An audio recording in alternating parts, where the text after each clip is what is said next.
하나님 말씀 함께 봅니다. 함께 보실 하나님 말씀은 구약 시편 139편 1절에서 12절 말씀입니다.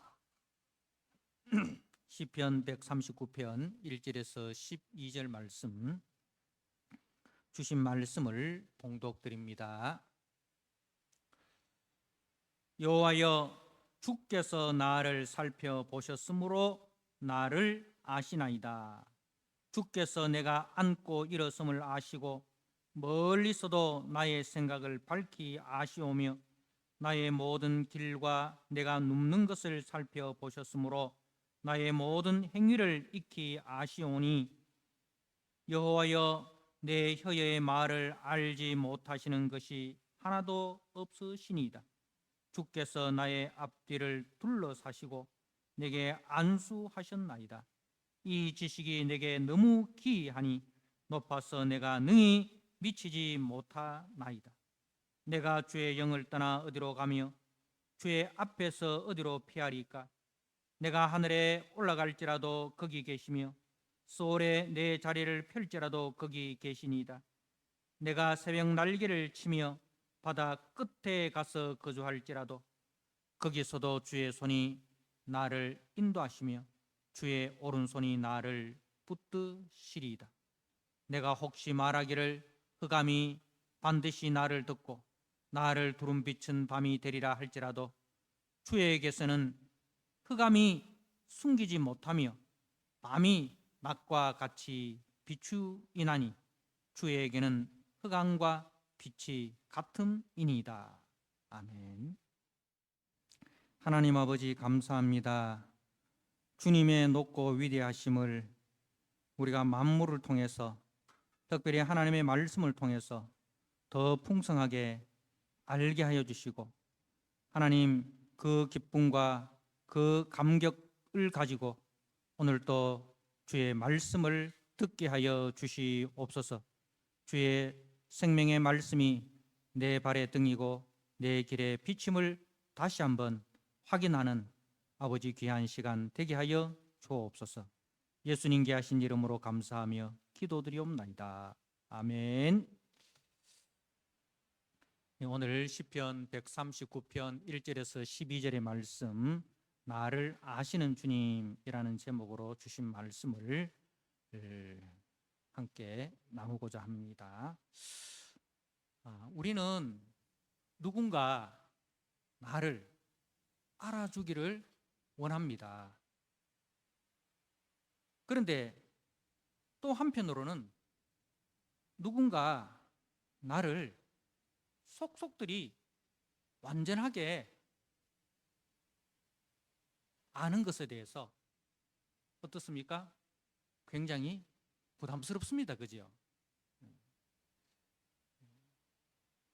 누군가 나를 알아주기를 원하면서, 그런데 누군가 나에 대해서 너무 완벽하게 알려고 하거나 또 알고 있는 것에 대해서 굉장히 부담을 우리는 가지고 있습니다. 내가 자랑하고 싶은 것, 내가 표현하고 싶은 것, 이런 것은 먼저 알아주면 좋겠지요. 그리고 또 내가 힘들고 내가 어려울 때 나의 그 힘듦과 어려움을 알아주고 위로해주고 격려해주고 기도해주고 도와주기를 원합니다. 반면에 내가 실수하고 그리고 내가 부족해서 감추고 싶고 숨기고 싶고 덮어두고 싶은 것, 그것은 누군가 알면은, 그리고 누군가 알까 두렵습니다. 참 그러고 보면 우리는 숨길 것이 참 많습니다. 그죠? 이처럼 인간은 참 모순적이죠. 때로는 누군가 나를 알아주기를 원하지만 때로는 누군가에게 감추고 싶은 것이 있는, 그러면 어떤 부분은 알아주고 어떤 부분은 이제 덮어주면 참 좋겠죠. 그런 사람이 있으면. 내가 알리고 싶은 것은 다 알아주고, 내가 덮어두고 싶은 것, 숨기고 싶은 것, 그것은 다 덮어주시고 감싸주시고, 그런 분이 있으면 참 좋겠죠. 아마 그런 분이 많지는 않지만 있죠. 우리에게도. 우리 부모님은 어떻습니까? 우리 자식이 잘한 것에 대해서는 자랑합니다. 그죠? 우리 애가 이번에 장학금을 받았니? 우리 애가 이번에 수시에 어디에 합격을 했니? 막 이런 거는 막 자랑하고 싶습니다. 그죠? 나는 좀 가만히 있어라 하는데 엄마는 막 동네 나가서 개 모임에 가서 다 막 이렇게 자랑합니다. 그런데 그런 아들이 실수를 했어요. 뭔가 좀 잘못을 했어요. 그러면은 엄마는 어떻습니까? 어떻게 합니까? 다 감춰주잖아요. 다 덮어주잖아요. 다 덮어주고 감춰주고, 누가 거기에 대해서 입이라도 뻥끗하면은 입 다물어라잉. 예, 예, 예. 동생이 거기에 대해서 막 이렇게 말을 하려고 하면 어디 가서 입이라도 뻥끗해봐라 하면서 엄마는 집안을 갑자기 공포 분위기로 만들어 버립니다. 그런데 엄마는 우리의 그 허물을 덮어주고 싶어도 덮어줄 수 있는 그런 능력이 없어요. 마음은 있는데 덮어줄 수 있는 그런 능력이 없어요. 그런데 참 오늘 말씀해 보니까 내가 힘들고 어려울 때, 내가 남에게 말 못할 고민이 있을 때 이를 다 알아주시고 위로해 주시고 도와주시는 분이 계십니다. 그리고 내가 자랑하고 싶고 표현하고 싶은 것은 먼저 알고 나를 인정해 주시고 칭찬을 해 주시는 분이 계십니다. 또 나의 실수와 나의 허물은 다 아시면서 다 가리워 주시고 다 덮어 주시고, 심지어는 그 허물과 죄를 그분이 다 짊어져 주셔서 그 죄값을 다 지불해 주시고 우리에게 말씀하시기를 너 이제 죄 없다. 죄 없을 뿐만 아니라 너는 이제는 죄인이 아니라 너는 의인이라고 그렇게 인정해 주시고 우리에게 다시 일어설 수 있는 용기를 주시고 다시 걸어갈 수 있는 힘을 주시고 길로 인도해 주시는 분이 계십니다. 그분이 바로 오늘 우리가 예배하는 우리 하나님 아버지이십니다. 사랑하는 성도 여러분, 나의 허물과 나의 죄악을 아시되 정죄하지 아니하시고 고소하지 않으시고 이 모든 죄의 짐을 대신 짊어져 주시는 은혜로우신 하나님, 그리고 내가 말 못할 고민과 문제를 안고 있을 때에 귀를 기울이시고 나의 작은 신음에도 응답하시는 그 주님, 우리가 복음송에 이런 노래가 있습니다. 하나님의 사랑을 사모하는 자, 하나님의 평안을 바라보는 자, 너의 모든 것을 창조하신 우리 주님이 너를 얼마나 사랑하시는지, 하나님께 찬양과 경배하는 자, 하나님의 선하심을 닮아가는 자, 너의 모든 것 창조하신 우리 주님이 너를 자녀 삼으셨네. 하나님 사랑의 눈으로 너를 어느 때나 바라보시고 하나님 인자한 귀로서 언제나 너에게 귀 기울이시니 어둠에 밝은 빛을 비춰주시고 너의 작은 신음에도 응답하시니 너는 어느 곳에 있든지 주를 향하고 주만 바라볼지라, 주만 바라볼지라. 그렇습니다. 사람은 사람의 마음을 다 알 수 없습니다. 오직 나를 지으신 주님만이 나를 속속들이 알 수 있고 나의 고장난 부분을 완벽하게 고칠 수 있으십니다. 여러분, 오늘 13절 말씀을 보시면 주께서 내 내장을 지으시며 나의 모태에서 나를 만드셨나이다. 여러분, 여러분의 내장을 누가 만드셨어요? 우리 하나님이, 우리 엄마 아버지가 만드신 것이 아니라 우리 엄마 아버지를 도구로 사용하셔서 여러분을 만드신 분이에요. 우리 엄마 아버지는 하나님께서 우리를 만드실 때 도구로 사용을 하셨어요. 우리를 계획하시고 우리를 만드신 분은 하나님 아버지시죠.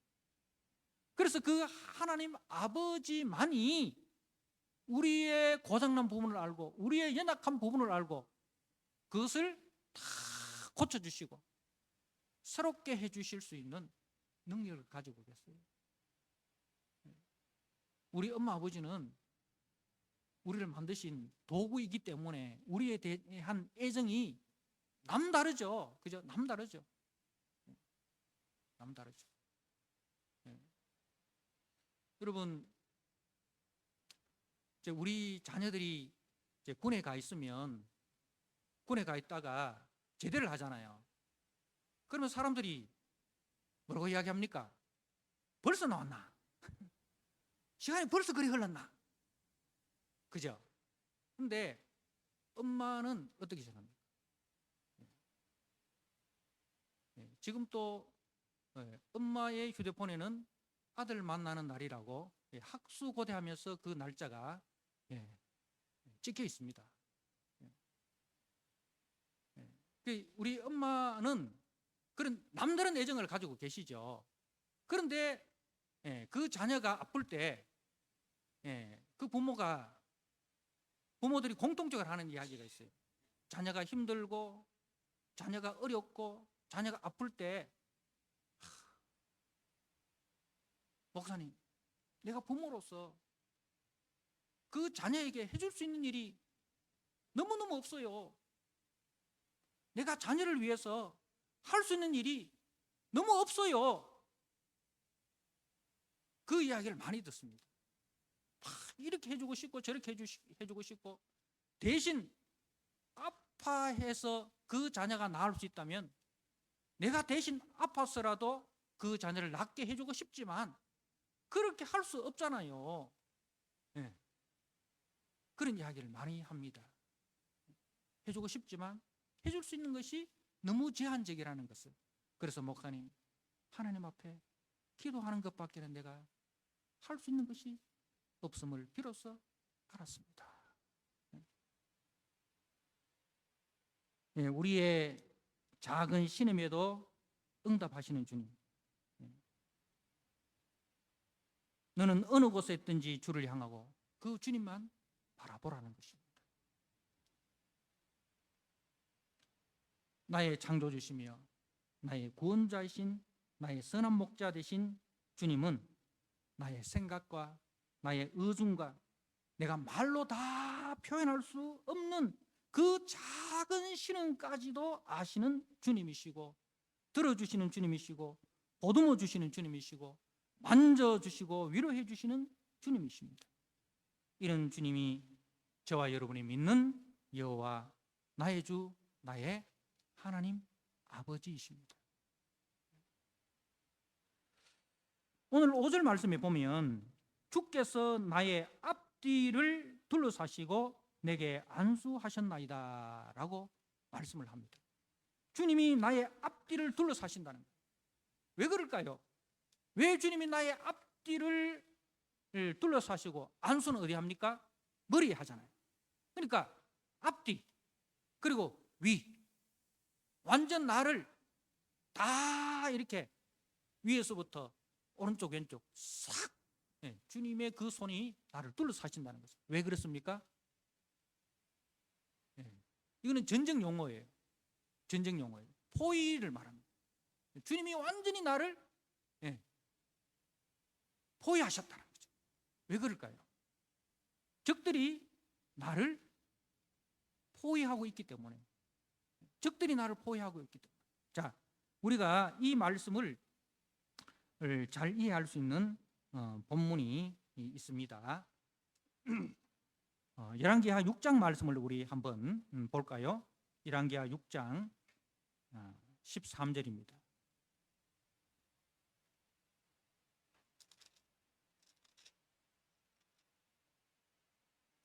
열왕기하 6장 13절에서 17절 말씀을 제가 한번 읽도록 하겠습니다. 왕이 이르되 너희는 가서 엘리사가 어디 있나 보라. 내가 사람을 보내어 그를 잡으리라. 왕에게 아뢰어 이르되 보라 그가 도단에 있도다 하나이다. 왕이 이에 말과 병거와 많은 군사를 보내매 그들이 밤에 가서 그 성읍을 에워쌌더라. 하나님의 사람의 사환이 일찍이 일어나서 나가 보니 군사와 말과 병거가 성읍을 에워쌌는지라. 그의 사환이 엘리사에게 말하되 내 주여 우리가 어찌 하리까 하니 대답하되 두려워하지 말라. 우리와 함께 한 자가 그들과 함께 한 자보다 많으니라 하고 기도하여 이르되 여호와여 원하건대 그의 눈을 열어서 보게 하옵소서 하니 여호와께서 그 청년의 눈을 여심해 그가 보니 불말과 불병거가 산에 가득하여 엘리사를 둘렀더라. 아멘.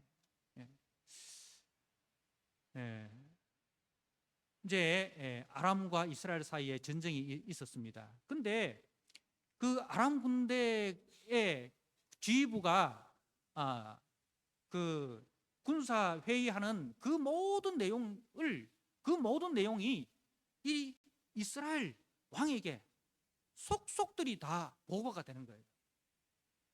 그래서 어떤 작전을 짜서 거기에 이제 가면 이미 이스라엘 군대가 거기에 미리 와 있는 거예요. 우리 속에 간첩이 있는 게 분명하다. 간첩을 색출해야 된다. 그런데 아닙니다. 이스라엘에 엘리사라는 선지자가 있는데 그 선지자는 도단에 있으면서 우리가 이 지휘부에서 비밀리에 하는 그 모든 말을 다 듣습니다. 그래서 그 엘리사 선지자가 있는 한에는 우리는 절대로 이 전쟁에서 이길 수 없습니다. 그러니까 아람 왕이 그러면은 도단에 있는 엘리사를 잡아라. 완전히 포위하라. 포위해서 그 자를 생포하자. 자, 그래서 이제 그 아람 군대가 이 도단성에 있는 엘리사를 잡기 위해서 겹겹이 포위를 한 거예요. 그래서 엘리사의 사환이 그걸 보고 긴급 보고를 합니다. 선지자님, 큰일 나십니다. 큰일 나십니다. 근데 그때 엘리사 선지자가 하나님께 기도합니다. 이 사환의 눈을 열어주십시오. 눈을 열어서 그에게 보여주신 것이 무엇입니까? 하나님의 군대가 하나님의 불병거와 불말이 엘리사를 포위하고 있는 바로 이 본문의 내용입니다. 그러니까 사방의 적들이 우리를 우겨사고 있는 거예요. 우리가 바울의 전도 여행을 보면 바울이 가는 곳마다 우리가 지금 사도행전을 묵상하고 있지 않습니까? 사도행전을 보면 바울이 가는 곳마다 그 유대인의 강교와 로마 제국의 그 핍박이 그죠? 있는데 그런데 그 가운데 누구의 손이 있습니까? 하나님의 손이 있습니다. 주님의 손이 있습니다. 그래서 바울이 뭐라고 이야기합니까? 환난과 핍박이 나를 기다린다 하나 주 예수께 받은 사명 곧 하나님의 은혜의 복음 증거하는 일을 마치려 하면 나의 생명을 조금도 귀한 것으로 여기지 아니하노라. 살고 죽는 것은 주님의 권세 아래 있다. 그래서 가지 말라고 하는 그 예루살렘을 향해서 나아가지 않습니까? 그렇습니다. 여러분, 대적들이 우리를 우겨사고 있습니다. 그런데요, 여러분의 마음 눈을 열어서 주님을 보십시오. 그 주님의 손이 오늘 본문에 있는 말씀처럼 주께서 나의 앞뒤를 둘러싸시고 내게 안수하셨나이다. 결코 대적이 우리를 이기지 못합니다. 이 시편 139편을 쓴 다윗이 본인이 직접 경험했지 않습니까? 사울이 자기를 죽이기 위해서 그 근거리에서 그 장수인 사울이 창을 던집니다. 그런데 그 창이 다윗을 죽이지 못합니다. 네, 다윗을 피하여 벽에 꼽혀버립니다. 그걸 몇 번이나 경험했지 않습니까? 네. 다윗이 사울을 피해서 여러 굴로 도망을 가는데 그 일촉즉발의 위기에서 또 무슨 긴급 보고가 돌아가지고 사울이 군대를 철수해가 떠나기도 하고요. 그죠? 그런 경험들을 다윗은 여러 번 했습니다. 거기서 다윗이 그 경험을 가지고 시편 23편 여호와는 나의 목자이시니 내가 부족함이 없으리라. 그죠? 내가 사망의 엄청난 골짜기를 다닐지라도 해를 두려워하지 않을 것은 주께서 나와 함께 하시리라. 사망의 엄청난 골짜기, 원수의 목전을 지날 때도 주께서 거기서 내게 상을 차려주시고, 그런 경험이 이 시편에 녹아져 있는 겁니다. 우리 다니엘서에 보면 다니엘의 세 친구가 금신상에 절하지 아니하다가 풀무불에 던져집니다. 그런데 그 풀무불이 그 세 친구를 태우지 못하지 않습니까? 왜? 이미 그 친구를 누가 포위하고 있습니까? 다니엘의 세 친구를 우리 주 예수 그리스도께서 이미 포위하고 계신 거예요. 다니엘을 사자굴에 던집니다. 사자의 입을 누가 막고 있습니까? 이미 우리 주 예수 그리스도께서 막고 계신 거예요. 그것이 그들의 이야기만이 아닙니다. 우리 주님께서 제자들에게 마태복음 28장에 승천하시기 전에 내가 세상 끝날까지 너희와 항상 함께하리라. 내가 세상 끝날까지 너희와 항상 함께하리라. 지금 또 그 다니엘과 함께 하셨던 하나님, 다윗과 함께 하셨던 하나님, 엘리사와 함께 하셨던 그 하나님이 저와 여러분과 함께 하심을 믿으십니까?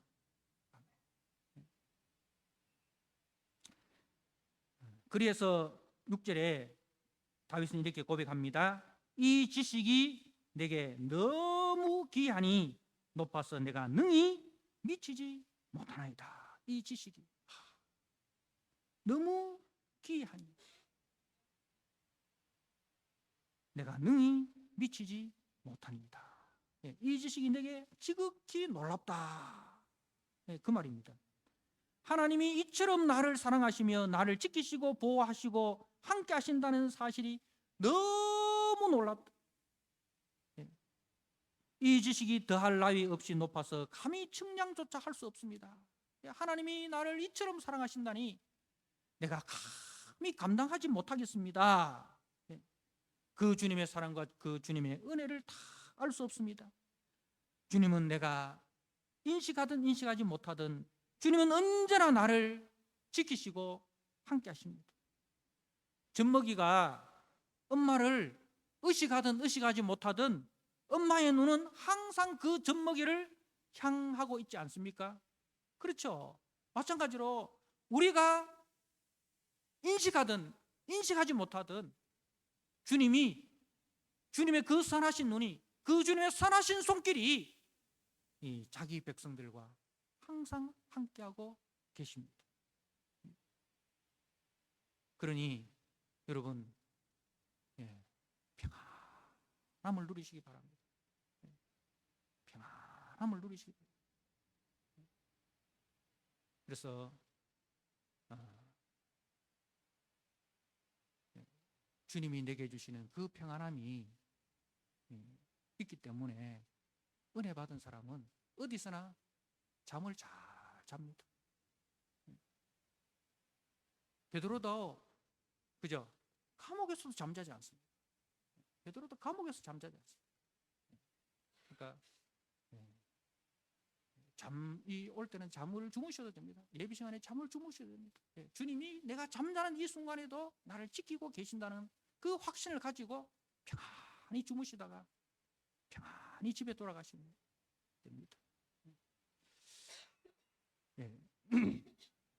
오늘 7절에 내가 주의 영을 떠나 어디로 가며 주의 앞에서 어디로 피하리까? 7절에서 12절은 주님의 그 무소부재하심. 주님은 안위 계신 곳이 없으시다라는 이 신학적인 그 이야기를 이제 자기의 경험을 가지고 쉽게 이야기를 하고 있습니다. 7절에 내가 주의 영을 떠나 어디로 가며 주의 앞에서 어디로 피하리까? 이는 죄인을 끝까지 쫓아가서 심판하시는 하나님을 표현한 게 아닙니다. 우리가 옛날에 추녹하는 그 드라마 있었잖아요, 그죠? 노예를 잡는 그 이야기. 주님은 추녹 아니에요. 죄인된 우리를 잡기 위해서 땅끝까지 쫓아오시는 그런 추녹 아니에요. 우리가 하나님을 떠나 잘못된 길을 갈지라도 땅끝까지 찾아오셨으라도 우리를 바로 잡아주시는, 우리를 은혜의 가운데로 인도하시는 그 하나님을 말씀하는 거예요. 그래서 범죄한 아담을 주님이 찾아오시지 않습니까? 아담아 네가 어디 있느냐? 범죄한 아담을 주님이 찾아오십니다. 그리고 주님의 말씀을 떠나서 다시스로 가는 그 배를 타고 그 배 가장 밑바닥으로 내려가 있는 그 요나에게도 주님은 찾아오시고, 물고기 뱃속에 있는 그 요나에게도 찾아오시고, 그리고 엠마오로 가는 두 제자에게도 주님이 찾아오시고, 갈릴리 호수에 다시 가서 고기를 잡는 그 제자들에게도 다시 찾아오십니다. 왜 찾아오십니까? 다시 회복시키시기 위함입니다. 다시 주님의 사랑을 확인시켜 주시고, 다시 은혜를 부어주셔서 그 실패의 자리에서 그 용기를 잃어버리고 좌절하고 실망하여서 아무도 찾아올 수 없는, 그죠? 그곳에 주님 제발 좀 내버려 두십시오. 차라리 죽는 것이 사는 것보다 낫습니다. 근데 그 자리에도 주님이 찾아가시잖아요. 여러분, 우리가 지금 열왕기 상하를 묵상하는데 엘리야 이야기 했잖아요. 엘리야가 그 갈멜산의 대부흥을 통해서 이스라엘에 놀라운 변화가 있을 것이라고 생각을 했는데 변한 것은 없습니다. 변한 것은 아무것도 없습니다. 낙심해가지고 그 갈멜산에서 이스라엘의 제일 남쪽 부엘세바에 가서 거기에 사원을 두고 자기 혼자 광야로 들어가서 그 로뎀나무 아래에 머리를 박고, 하나님, 사는 것이 죽는 것이 사는 것보다 낫습니다. 나의 생명을 거둬 주십시오. 근데 주님이 그 엘리야를 위해서 엘리야를 어루만지시고 엘리야에게 먹을 떡과 마실 물을 공급해 주십니다. 그리고 또 한숨 더 자게 해 주십니다. 그리고 회복시키잖아요, 그죠? 호렙산으로 걸어가게 하셔서 거기서 주님을 만나게 하시고. 그러니까 우리는 주님을 떠나서 멀리 더 이상 이제는 주님의 간섭을 받고 싶지 않습니다. 더 이상 주님의 그 사명을 감당하고 싶지 않습니다. 주님, 나를 좀 제발 내버려 두십시오. 그래도 주님은 결코 우리를 포기하지 않으십니다. 거기까지 찾아오셔서 나를 만져주십니다. 그래서 내가 하늘에 올라갈지라도 거기 계시며 수월에 내 자리를 펼지라도 거기 계십니다. 하늘에 올라간다는 이야기는 공간적으로는 공간적인 제일 멀리, 제일 수월에 제일 깊이 공간적인 이야기이기도 하지만 영적으로 내가 승승장구할 때 그때도 주님이 함께 계시고, 내가 절망하고 내가 실패하고 내가 좌절하고 저 인생의 가장 밑바닥에 있을 때도 주님 거기 계신다는 거죠. 거기서 나를 붙들고 계신다는 거죠. 그래서 내가 새벽 날개를 치며 바다 끝에 가서 거주할지라도, 새벽 날개를 친다는 것은, 새벽 날개라는 것은 태양이 동쪽에서 쫙 떠올라고 그 태양의 그 빛이 이 멀리 비추는 그걸 이제 그 새벽 날개라고 이야기합니다. 태양이 바다 위에 떠올라서 그 빛이 저 끝까지 비치는. 그러니까 이는 이제 새벽 날개를 친다는 건 동쪽 끝을 이야기하고 바다 끝이라는 건 서쪽 끝이라는 거죠. 동쪽 끝, 서쪽 끝. 그러니까 그 바다 끝에 있으면 얼마나 두렵겠습니까? 태양이 떠오를 때는 우리가 어떻습니까? 막 기분이 업됩니다, 그죠? 기분이 좋을 때, 즐겁고 행복할 때, 용기 있게 희망이 찬 그때도 주님이 함께 하시고, 바다 끝이라는 것은 그때는 이 바다 끝이라는 것은 가장 멀리 절망적인 외롭고 고독하고 아무도 없는 그 두렵고 떨리는 그 상에도 거주할지라도 거기서도 주의 손이 나를 인도하시며 주의 오른손이 나를 붙드시리다. 주의 손, 그 주님의 보호와 그 주님의 그 사랑과 능력이 나를 붙들고 있습니다. 내가 주님을 붙들고 있으면 여러분 얼마나 위험합니까?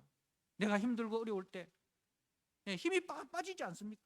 놔버리면 천길 낭떠러지로 떨어질 것 같지 않습니까? 근데요, 여러분이 주님을 붙들고 있는 것이 아니라 주님이 여러분을 붙들고 있습니다. 주님이 여러분을 붙들고 있는 거예요. 그래서 여러분이 힘이 없어서, 도무지 주님을 붙들 힘이 없어서 두 손 두 발 다 놔도 주님이 여러분을 붙들고 있기 때문에 여러분은 안전하다는 거죠.